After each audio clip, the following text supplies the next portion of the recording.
see you guys in the dark.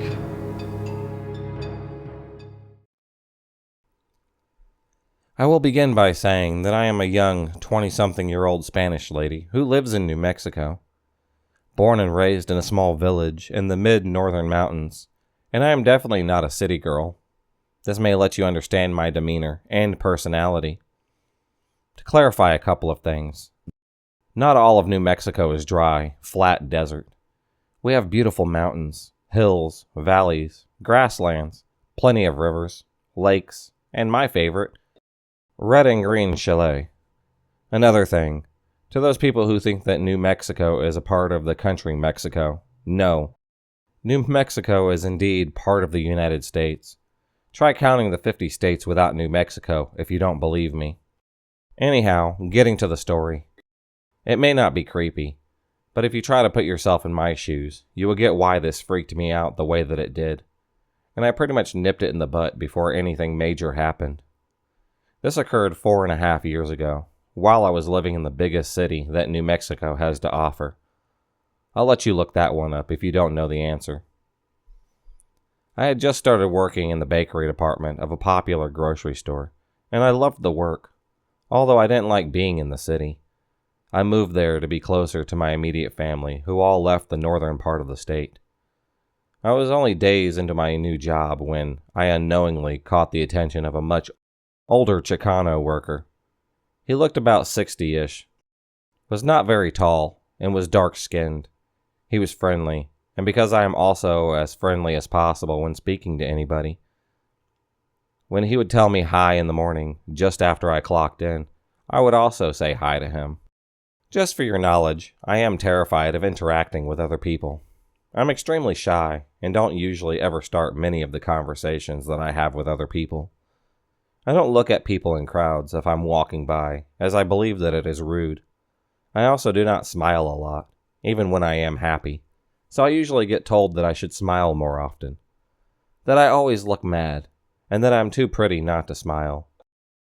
Anyhow, this man would say the same thing, that I need to smile more, and he would usually make this comment to start up a conversation with me. I didn't mind at the time, and thought that he was only trying to communicate as a friendly coworker. We would make small talk for a couple of minutes in the morning as I passed by his work area to get to mine, and then we would go our separate ways.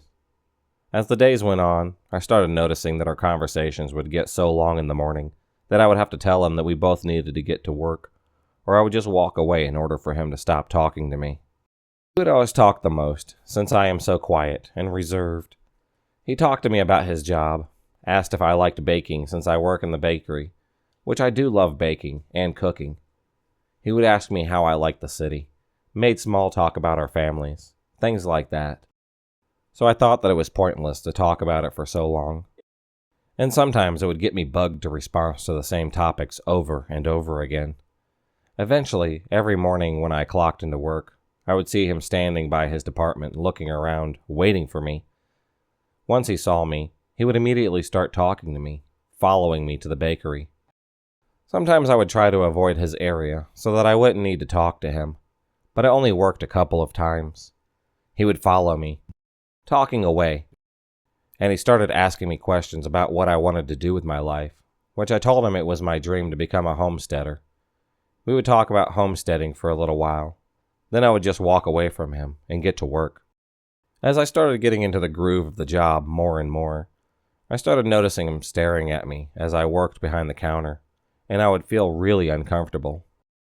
He would wink at me or wave at me every little while, and I just would try to ignore him or give a quick look to see why he was just standing around. I would sometimes give an awkward little wave back and immediately look down, red as a tomato and completely embarrassed. Whenever it was time for me to take my break or go for lunch, he'd be standing next to the bakery just to ask me things like, "So, you're going on your break? What are you going to do?" Or, "Oh, look, it's time for your lunch. What are you going to eat?" I would give short answers, not even looking at him, and then turn my heel and walk away as fast as I could. Soon he would start giving me compliments about my hair, how naturally beautiful I am, ask me if I had a boyfriend, which I did, and I told him that I had one. He would also ask me if I ever put on makeup or do my nails. I would thank him for the compliments and told him that I never wear makeup or do my nails besides basic nail polish, because I feel it would be foolish for me to waste time and money on stuff like that. But to each their own. I thought that would deter him, since some guys like women to be fixed up all the time, but it didn't. He continued to compliment me, and I would feel squeamish when he did, but I didn't bother saying anything because I was too scared. Part of it was my extreme introverted personality, and part of it was that I feared him lashing out at me or calling me names if I asked him to stop, or have him turn the situation around on me. These things have happened to me before. So anyways, one day I was on my lunch break in the break room, watching music videos with my earbuds on like I usually do, trying to ignore everybody when I see him sitting across from me, staring at me like I was a damned piece of cake. He was sitting with a few other men laughing and talking. I noticed out of the corner of my eye that he kept pointing at me every little while. Even though I tried ignoring him, after a few minutes, I finally looked up and noticed everyone in the break room was looking at me too. They were just staring at me, and I have no idea what the old man said to everybody to stare at me like that.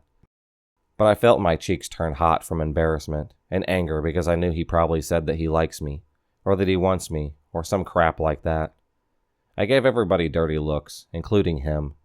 I went back to my music videos and continued ignoring everybody, and wishing I was not there at that moment. They stopped staring, but it was too late. Inside, I was crying. The next time I saw him was well after lunch, about to go out for my last break, when he came up to me trying to talk to me yet again by the bakery entrance. I looked at him angrily and let it burst out that I am deeply in love with my boyfriend. We planned on getting married. He needs to leave me alone, and that I only want to be with my boyfriend forever. I said how good of a man my boyfriend was, and how manly, rugged, and tough he was. I basically did not shut up like how this old man did to me. I talked and talked and talked about my boyfriend and I, how deeply in love we are, and that we wanted to start a family together. After a while, he just gives me the most hurt look and says, "Well, I am happy for you." He quickly walked away. I smile inside because I finally had the courage to stand up for myself. I had kept my boyfriend up to date on what was happening with this old man, but he had faith that I would not let it go too far, and of course he offered to help me if I needed it. Well, let's just say that the old man never bothered me again, and my boyfriend and I are presently married, and are very happy together. I will end by saying that I am grateful that the older man never tried to follow me, or touch me, or do anything crazy like kidnap me. The most he did was completely embarrass me in front of everyone in the break room. But I can get over that. I do wish that the older man was well, and I hope that he has found the happiness that he was seeking. But honestly, I don't care to see him again. Here's a true story that I heard over the phone while I was talking to my boyfriend one night. He, his sister, and her man went to Walmart. He was bored waiting for her to get out of the restroom, so he called me. We were talking when all of a sudden I heard a scream in the background. He yelled, and there was a commotion. What happened was his sister, Latasha, went into the restroom. Two weird men followed her in there and turned the lights off when she was in the stall. One of them said, "We're gonna get you." She was terrified and started screaming. The two men laughed, and luckily her brother and boyfriend heard her scream. They both ran into the women's restroom calling her, and those two creepy men ran off. Her boyfriend tackled one of them. My boyfriend went to go check on her. She was okay, but was really shaken up. The clerks came to see what happened. One man got away, but the other one was held down. I talked to her after it was all over. She was crying and hysterical. I really don't blame her. The cops had showed up, arrested the one creep. Latasha said that she didn't see what the other one looked like, but the one they caught was older, bald, and gross.